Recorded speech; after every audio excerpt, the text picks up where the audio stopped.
What's up, guys? Welcome to episode 2 of the AcidDrop Podcast. I'm Angel. Today we're gonna be talking about some NFL, NBA, and MMA.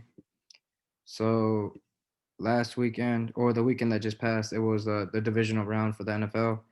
Because we're in the playoffs. The Packers beat the Rams, the Bills beat the Ravens, and the Chiefs beat the Browns, and the Buccaneers beat the Saints.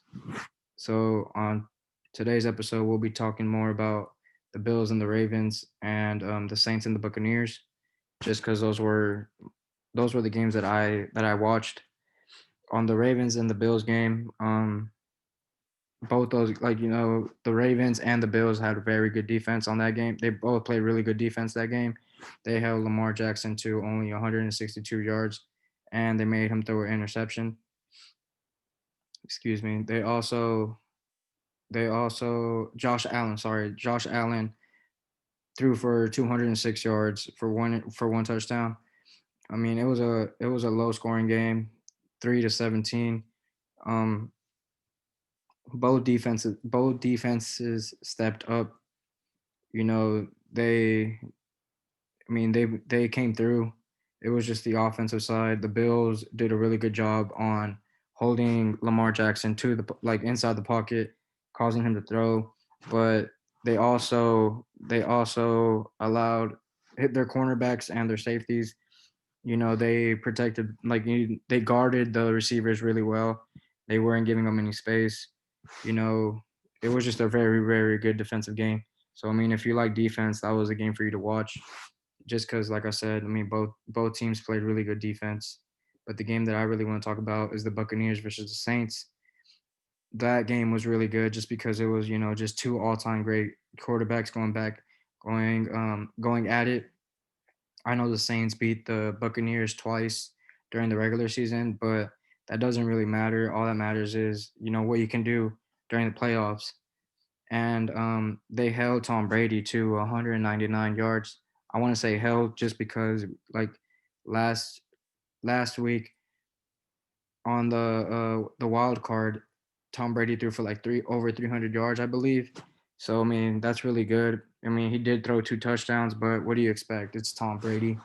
You really you don't want to bet against him. That man has proven time and time again why he belongs he belongs in the league at this at this age. You really can't stop him. And I mean, I feel like the Saints lost this game more than the Buccaneers won this game, just because of the turnovers at the Saint. Well, that Drew Brees caused. He threw for three interceptions. He had 134 yards with one touchdown, and I think the first touchdown was actually by their backup quarterback James Winston. Sorry, Jameis Winston. Thinking of NBA, Jameis Winston. Um, yeah, who the Buccaneers actually released for Tom Brady, and which is actually crazy. And well, yeah, but I believe that once if you throw for three interceptions, or if you turn the ball over too many times, I mean that's guaranteed a. I'm not going to say that's guaranteed a loss, but it's most likely for you to lose a game that way, just because that allows Tom Brady to be on the field more, and you know how he is. He likes to hold on to the ball. He doesn't really rush into anything. He's more of a he allows you know he goes at his own pace, which is very good. Just because I mean, you know what I mean. Like it allows him to read the field a lot better. Just tire out the defense more. And I mean it gives the Saints' offense to be off the field a lot more, which allows them not to get a run or a very good run. And I mean we saw that in that game. Breeze threw for three interceptions. I'm not going to say it caused them. I mean, I don't want to say that that's the only reason that they lost the game, but that's majority of the reason that they did lose the game. They had a chance to come back, but like I said, he threw a late interception, which ended up causing them the game. Another game that I will be talking about, even though I said that I won't really get into, is the Chiefs and the Browns. one thing I do want to say about this game is that they what the Browns failed to do is um what actually caused the game for the Saints. You know, they gave more time for they didn't really keep Patrick Mahomes off the field. They should have what I believe is they should have ran the ball more. Baker Mayfield had a crazy game. He had 204 yards with one touchdown, one interception. But still, when you have a quarterback like Patrick Mahomes, who can throw the ball like insanely good. He threw the ball for 255 yards, and I do believe that he also he also got a concussion during that game. I'm just not sure what quarter it was, just because, like I said in the beginning of the video, I wasn't really watching it. Um, but whenever you allow the Chiefs' offense to stay on the field for a long period of time, I mean, you're basically guaranteeing them a win. So I believe that in order to stop like a offense like Kansas City Chiefs is keeping them off the field as much as possible, which is by running down the clock, running the ball, you know, um, allowing also your defense to get a break. That way, whenever the Chiefs do get on the Chiefs offense does get on the field, they're energized. They're able to keep up with the receivers, able to just to keep the tempo going with match the Chiefs tempo. And I believe that the Browns failed to do that, which is why they lost the game. You know, but enough of the NFL. Oh, well, before we move on to the NFL, I want to talk about next week's matchups. It's going to be the Chiefs versus the Bills. I believe the Chiefs are well, actually, that might be a really good game just because, like I said, I don't believe Patrick Mahomes is going to play that game, the championship game. So that might cause the Chiefs the game, but they also have a very good backup in Chad. Like I said, he threw for 66 yards on just 8 attempts, and although he did throw he did throw an interception. I believe that it might not affect him, although he's not a quarterback the caliber of Patrick Mahomes. That's what I believe the Bills should really look forward to going into. They really had a very good defensive game against the Ravens. So, just I feel like they'll have that momentum. That defense will have that momentum, being able to well, not having Patrick Mahomes as a quarterback might affect the Chiefs in that in that way. The Bills, might catch a break on that on the offensive side, well, on the defensive side, just because they don't have the Chiefs don't have Patrick Mahomes. And I believe it's gonna be yeah, obviously it's gonna be the Packers versus the Buccaneers. I mean, I still see Tom Brady, going to the Super Bowl. I believe that game is also gonna be close. And well, yeah, like I said, hopefully, we'll get more into that as the week gets closer. See how that goes. But for the time being, like I said, I do believe Patrick Mahomes it will be out for the championship game. So moving on to the NBA segment, I want to get into the Lakers versus the Warriors. I'm actually very happy because I bet it on the Warriors and they won me my bet. You know, I believe that what's it called the Lakers did a very bad job closing out that game. They blew a 19-point lead, and whenever you're going up against a lethal shooter like Steph Curry, you're not you can't really allow the Warriors to come back like that because they will make you pay like they did. They won by 2 points, but like I said, I mean, for them being down by 19 just to coming back and beating them, that's a very very good job. They the Lakers were leading for most of the game, but then I mean, like I said, I mean, we know the Warriors. They like to they like to save their energy for the closing time. The third quarter, fourth quarter, and that's whenever they like to catch a run. That's whenever they like to come back into the game. Start beating teams a lot better. Andrew Wiggins had a very good night. Scoring for 18 points. Kelly Oubre had a very good night that game, scoring for 23 points. And I mean, obviously Steph Curry, he scored a good 26 points. Eric Pascal also had a 19-point game. Whenever you allow these players like Andrew Wiggins, Kelly Oubre, and Steph Curry to get their shots up, like late in the game, I mean, it's a recipe for a disaster. You really like the Lakers did a very bad job closing out that game. I know on LeBron had 19 points. Dennis Schroeder had a very good night. Scoring 25 points. Montrezl Harrell had 17. Anthony Davis had 17. I mean, in the late game and close games like that, I believe that LeBron James and Anthony Davis should step up. I know that on one play, James was driving into the basket, and he carelessly just passed it out to Dennis Schroeder, and it caused them a turnover, which gave the Warriors the momentum to obviously to continue the run and to continue racking up the points.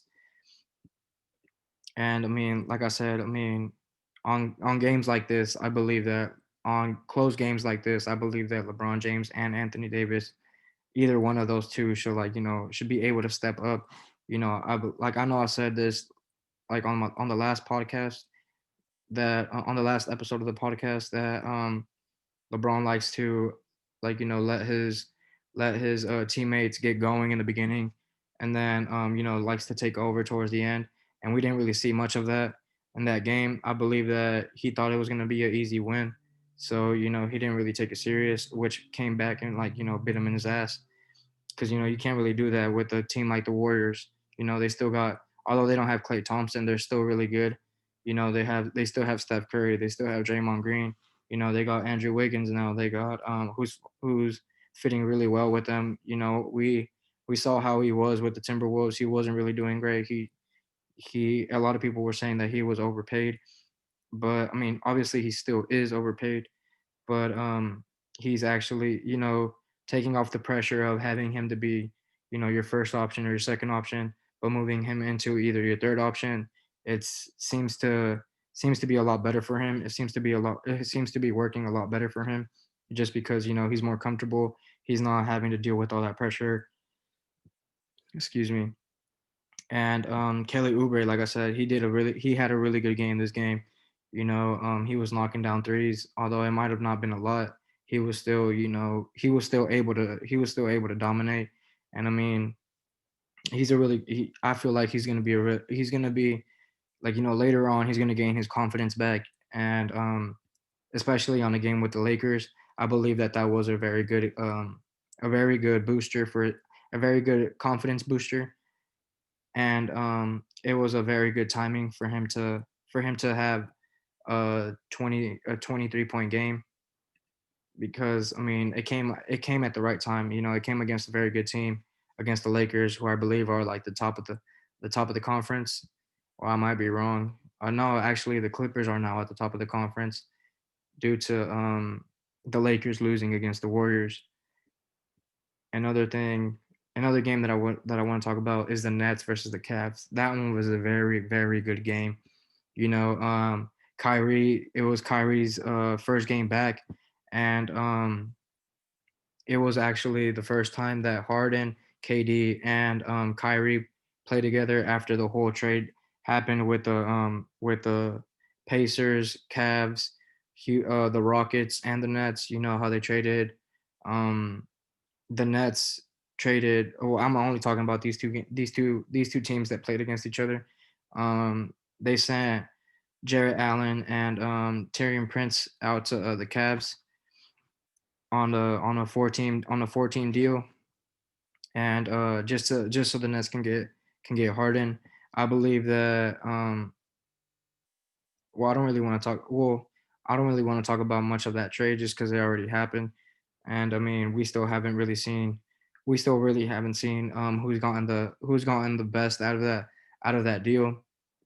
But right now, I believe that the people who are suffering from that trade are the Pacers, because they gave up Oladipo for Karis LeVert, and I hope Karis LeVert, I hope I hope he gets healthy, because they did find a mass in his kidney and during his physical, and now I believe he's sitting out for the rest of the season until further notice, or until his kidney gets better. So prayers out to him. But back to the Cavs versus the Nets game. Um, the Nets, man, they I don't know what to say about that, but I know KD and Kyrie had 30 plus point game, which is fucking crazy. James Harden had a triple double. He had 21 points, 10 rebounds, 12 assists, and for them to still lose that game, and that game was double overtime game, and like I said, man, like this was a very very good game. The Cavs were leading for the majority of the game, until late, until the fourth quarter. That's whenever things got clicking for the Nets. But then, man, that man Collin Sexton, man, that's a young bull right there. Had himself a career night with 42 points. He had, I think he had when during the run, I think he had like the 16 points for the Cavaliers to stay in the game, and he actually won them the game. He was just draining three after three after three. I don't know, like he actually tied up the game in order for them to go to the second overtime. And man, like Kyrie was all up. He played good defense, man. But Collin Sexton, he called his shot. He called his shot, sent it to overtime, drained that three right on Kyrie's face. And I mean, I feel like that gave the Cavs momentum. I mean, like going back to the fourth quarter, it was a questionable call. Kyrie was, I believe that he was about to drive in, but he elbowed a Cavalier to and they reviewed the play and they overturned it, because at first they had called that it was a foul on Kyrie, and I believe that if the Cavs would have gotten that call, it would have been game. I believe they were already in the bonus, so that player would have gone to the free throw, and I believe even if he would have made one, I think it was down to like 1.7 minutes. I mean 1.7 seconds. So I mean, if he would have just made one, it would have been likely that would have been game.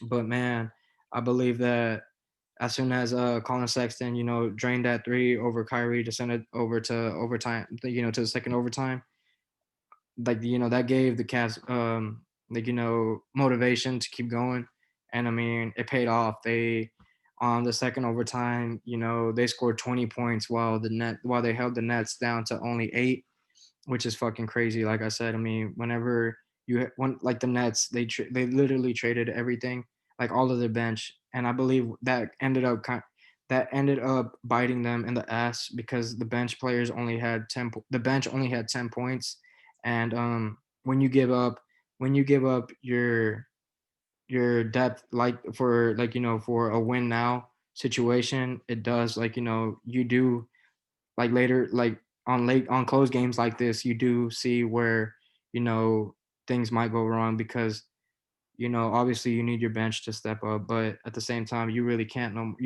expect your bench to step up just because you already gave Jarrett Allen up. Karis LeVert, Spencer Dinwiddie is still hurt, and Prince, like those were very good rotational players. So I mean, in order for you to, like, yeah, you got a very good piece in James Harden, and I think he has averaged a triple double, like in the last 3 games with the Nets.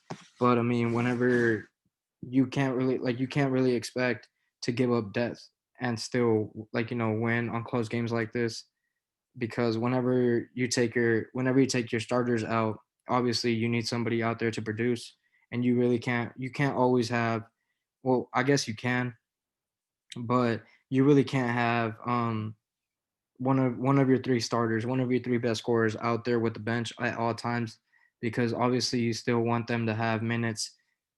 You obviously still want them to have minutes together, or else they're never gonna build team chemistry.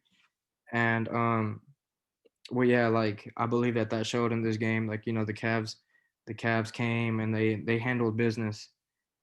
Another game that I want to talk about is the Celtics versus the Sixers. Man, that team cost me my parlay.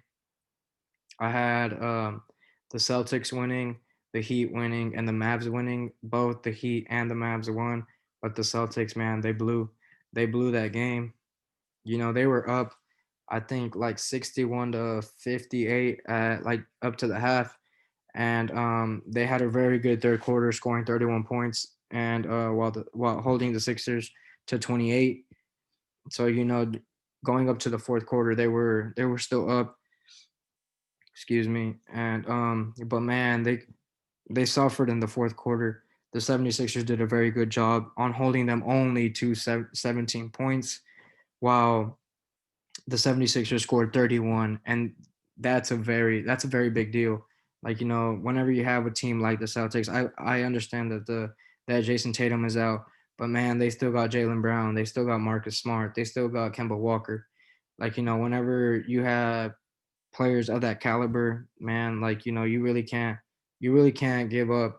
You really can't just score 17 fucking points and like the closing quarter. Like, you got to finish off strong. Jalen Brown had 26 points. Marcus Smart had 25 points. Kemba Walker had 19 points. So they had a very good game. But like I said, if if you're not scoring more than 17 points, or if the other team is holding you down to 17 points, you got to pick it up on the defensive side too. You can't let that team hold you to 17 and let them score 31 and expect to win the game. I know that Tobias Harris had a very good game with 22 points. Joel Embiid had a monster game he had a double double, 42 points, 10 rebounds. And Ben Simmons, he had 11 points, 8 rebounds, 8 assists. Very I like he's back to the starting lineup after his I believe it was after his injury. I believe it was an injury, and well, yeah, he's back to contributing, back to playing like his normal self. Obviously, he's not averaging you 20 points right now, but it's still good. Like, seeing him come back and still being able to. I know I talked about it last game that he only had 5 points, and but it was his first game back. But we're seeing that now he's able to, like, he was contributing more. He was shooting. You mean not shooting, but he scored you more points. He got you more assists and more rebounds. He was just playing a lot better this game. Another game that I want to talk about are is the Heat, like I said, the Heat versus the Raptors. That one was also a very good game. I know that they had the Heat favorited. No, they had the Raptors favorited for that game, but the Heat pulled off. They held the Raptors to 19 points, but they also only scored 23 points. Duncan Robinson, and I believe the Heat I think it's their fifth game without Jimmy Butler, but they're missing Jimmy Butler due to obviously COVID. He won't be in the next, I believe, like next 5 games. So this team is doing very well without him. I'm not saying that they don't need him, because obviously we know what Jimmy Butler brings to the table for this team. I know what, he's a very good leader. He's a very good closer. So, but for them to beat the Raptors 111 to 102, which is what, 9 points. That's very good. Bam got you 14 points, 13 rebounds, while Kendrick Nunn had a very good game with 28 points, 8 rebounds. You know, Goran had 17 with 4 rebounds. And well, yeah, like I said, in order, like, for the Heat to pull through, like, without Jimmy Butler once again, like, that's a very good sign. It's showing you that, although that they're not missing, I mean, obviously they might be missing Jimmy Butler, but they can still win you games. And I believe that that was a huge contribution to a huge thing that Jimmy Butler taught them. I don't want to say taught, but he allowed them to do their thing during the bubble last year, and he constantly gave them confidence to to keep shooting, to keep doing what they're doing. That they'll find their rhythm sooner or later. And but yeah, Fred Van Vliet had a good game with 24 points. Sorry, my laptop is almost dead. Um, OG Anunoby had 18 points. Pascal Siakam had 18 points. So the Raptors played really good. The Raptor players, they played pretty good, but it came down, like I said, in the Celtics versus the Sixers game. It came down to the who wins the fourth quarter, and obviously the Heat won that by scoring 23 points and holding the Raptors just to 19. Another game that I do want to talk about is the Pistons versus the Hawks. I know that the Pistons were beating the Hawks at one point. Um, yeah, see, they held the Hawks to 16 points in the second quarter while scoring themselves 21 points, and then the third quarter they came and dropped 40 on them while allowing them to score only 33. But this is another case of struggling in the fourth quarter. They did push the Hawks pushed this game to overtime, and by allowing the Pistons to only score 14 points while they scored 28. Again, this teams have to realize that you can't just, even though you're winning by a very good margin, or like, I don't know in this case, but yeah, like, you're winning already. Like, you can't just slow it down and get comfortable with that lead, because teams like the Hawks, like, who have Trey Young, like, they who have Clint Capella, who have Solomon Hill, like, you can't expect these teams to not score or not get a bucket, like, in the late quarters. And like I said, the Hawks did a very good job on holding the Pistons to only 14 while scoring themselves 28 points. John Collins had himself 31 points, 11 rebounds, and he did very good for them on the in overtime. And the overtime difference was 17 points to 9 for 17 for the Hawks, while holding the Pistons down to 9. And Clint Capella had himself a night with 27 points, 26 fucking rebounds, which is fucking crazy, because it allows your team to either, I don't know how many he had for the offensive side, but when you're having 26 rebounds, like, you're allowing your team to get second chance buckets. Trey Young had himself a very good night after struggling for quite a while. He had 38 points with 10 assists. I believe that he's back to his ice tray days. I believe that slump was mostly, I don't know, he's probably in his head. And like, yeah, that whenever you're in, obviously, like, whether it's whether it's in basketball, whether if it's in life, like, whenever you're in your head a lot, you start to question a lot of things. And I believe that he's finally out of it. He showed it tonight by putting up 38 points. And I mean, like I said, man, these teams really have to stop getting comfortable with leads and just, give up on the fourth quarter. Like, you can't allow teams to go on runs. You can't not pick up the slack on defense. You know, I know that these teams get frustrated and they just start jacking up shots just to hopefully, like, either get the momentum back, or just to make a bucket or something like that. But you can't when the other team is playing very good defense on you, or or you're just rushing shots, you can't expect to win like that. You can't.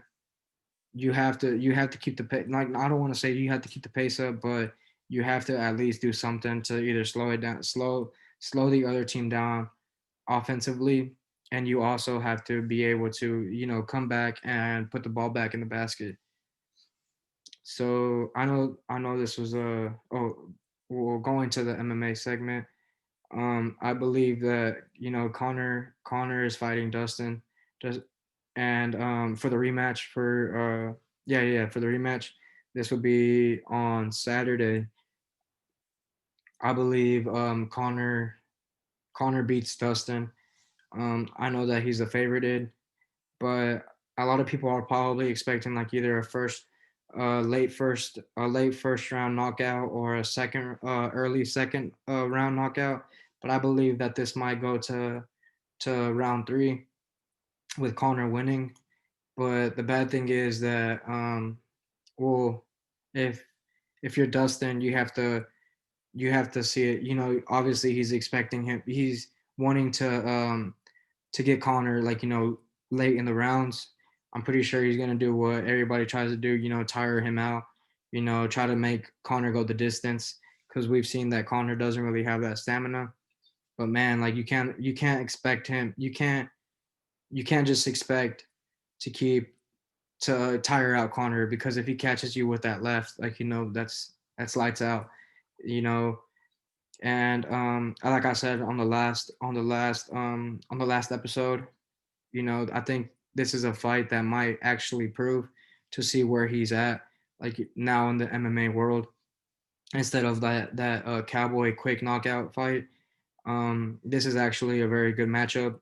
Like I like this matchup for Conor, but like I said, you can't expect you can't just hope to tire him out, hope to push him to the late rounds because we've seen that Conor can give you a quick knockout or like just yeah, like just an unexpected hit and you're just down.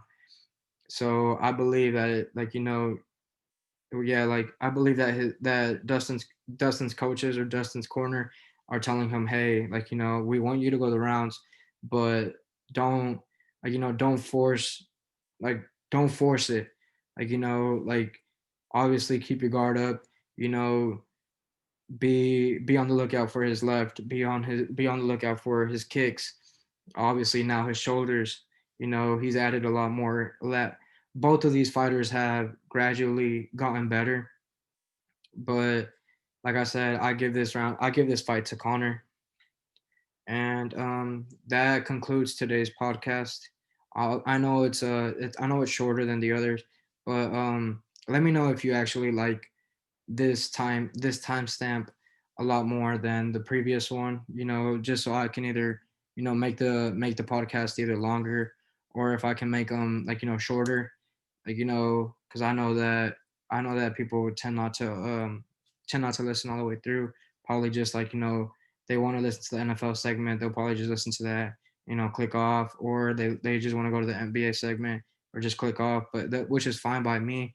But please let me know down on the comments, like what y'all enjoy watching, because I will be reading y'all's feedback. Or you can just private message me which some of y'all have, and I have been reading y'all's feedback, and I know some people want me to talk about like the NFL rookies, or the NBA rookies, but I'm planning on having a segment for that either on Monday or on a Friday, but on a Wednesday I'm still trying to either figure out how many times I want to upload, just because I don't want to constantly like spam, like like a Monday, Wednesday, Friday. I'm still either whether to debate whether to keep it Tuesday and Thursday or Monday, Wednesday, Friday. But please let me know like what schedule y'all would like. But yeah, thank y'all for watching, and I hope y'all have a very good night.